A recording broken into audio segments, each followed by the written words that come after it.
कामचोर देवरानी। एक बार की बात है, सुषमा अपने पूरे परिवार के साथ खुशी खुशी मोहन नगर में रहती थी। उसकी 2 बहुएं थी, पल्लवी और शिवानी। एक दिन दोनों बहुएं रसोई में काम कर रही होती है कि तभी उनकी सास सुषमा उन्हें बुलाती है।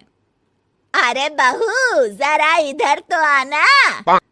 शिवानी, जरा जाकर देखना सासू माँ क्या कह रही हैं। दीदी आप ही देख लो ना जाकर, आपको भी तो सुनाई दे रहा है। अरे मैं आटा गूंद रही हूँ ना, तुम चली जाओ। हाँ तो मैं भी तो सब्जी काट रही हूँ ना दीदी।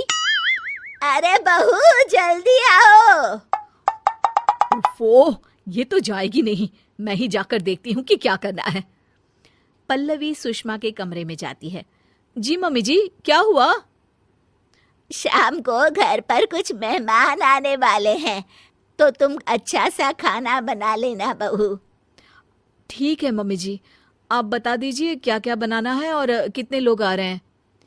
सुनील की मौसी जी और उनका पूरा परिवार आ रहा है। कुल मिलाकर 3 लोग और हमें मिलाकर हुए 9 लोग। तो अभी से ही तैयारी करना शुरू कर दो। और हाँ, घर की सफाई भी कर देना, हाँ अच्छे से। जी मम्मी जी, सब काम हो जाएगा, आप चिंता मत कीजिए।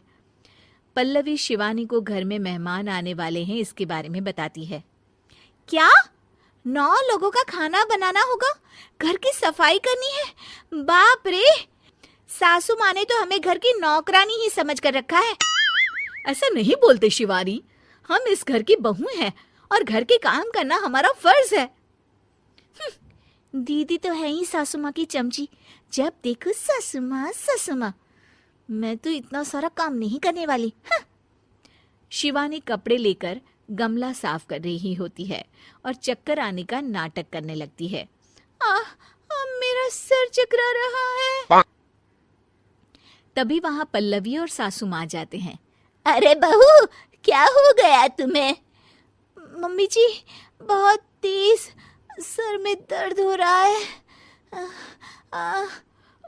तुम एक काम करो शिवानी, आराम कर लो। नहीं नहीं दीदी, घर में मेहमान आने वाले हैं, मुझे आपकी मदद करनी चाहिए। अरे कोई बात नहीं शिवानी, तुम आराम कर लो, मैं सब काम कर लूंगी। ठीक है दीदी, अगर आप इतना कह रही हैं तो आराम कर लेती हूँ। शिवानी आराम से अपने कमरे में मैगजीन पढ़ रही होती है। इसे कहते हैं आराम की जिंदगी। इतना सारा काम। चलो, सारा काम खत्म हो गया, शिवानी को देख आती हूँ। शिवानी अपने कमरे में ईयरफोन में गाने सुनते सुनते सो जाती है और उसके साइड में मैगजीन भी रखी होती है। पल्लवी वहां आ जाती है और वो सब देखती है। ओहो, तो मतलब सब काम चोरी का बहाना था। अभी बताती हूँ इसको। घर का सारा काम मुझे करना पड़ा और ये महारानी यहाँ मैगजीन पढ़ रही है, गाने सुन रही है। पल्लवी रसोई से एक प्लेट और चम्मच लेकर आती है और शिवानी को थाली बजाकर उठाने लगती है। शिवानी अचानक से उठती है। उठ गई महारानी, गाने भी सुन लिए, मैगजीन भी पढ़ ली। तुम तो बहुत बड़ी झूठी निकली शिवानी। तुमने सर दर्द का बहाना बनाया ताकि काम करने से बच सको। हाँ बनाया बहाना, तो क्या करती, इतने सारे काम करती। मुझे कोई शौक नहीं है चापलूसी का। क्या चापलूसी?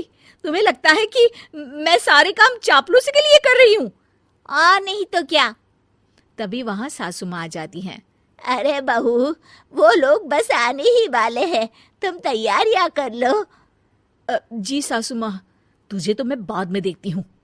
सब खाना खाने बैठते हैं और खाना शुरू करते हैं। तभी सुनील की मौसी बोलती है। वाह भाई वाह, खाना तो बहुत ही अच्छा बना है सुषमा जी, एक एक चीज में क्या स्वाद है। ये सुनकर शिवानी मुंह बना लेती है। उसे अपनी जेठानी की इतनी तारीफ रास नहीं आती। आपकी बहुएं तो बहुत ही अच्छा खाना बनाती हैं। हाँ बनाती तो दोनों ही अच्छा है, पर आज ना ये सारा खाना बड़ी बहू ने बनाया है। छोटी बहू की तबीयत ठीक नहीं थी, सो इसलिए। मानना पड़ेगा सुषमा जी, आपकी बड़ी बहू तो बहुत ही गुणवान है। पल्लवी की तारीफ सुनकर शिवानी को जलन होती है।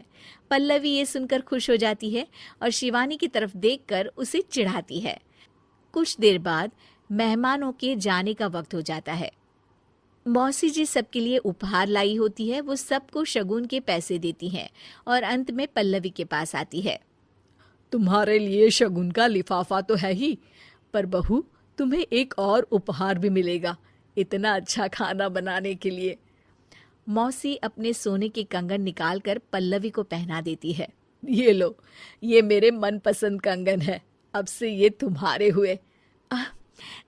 धन्यवाद मौसी जी। ये देखकर शिवानी तो पूरी तरह से जल जाती है और गुस्से से रसोई में चली जाती है। तभी वहां पल्लवी आ जाती है और उसे अपने कंगन दिखाने लगती है। देवरानी जी, अब आपका सर दर्द ठीक तो है ना? मुझे लगता है कि अब सर दर्द शुरू हो गया होगा आपका।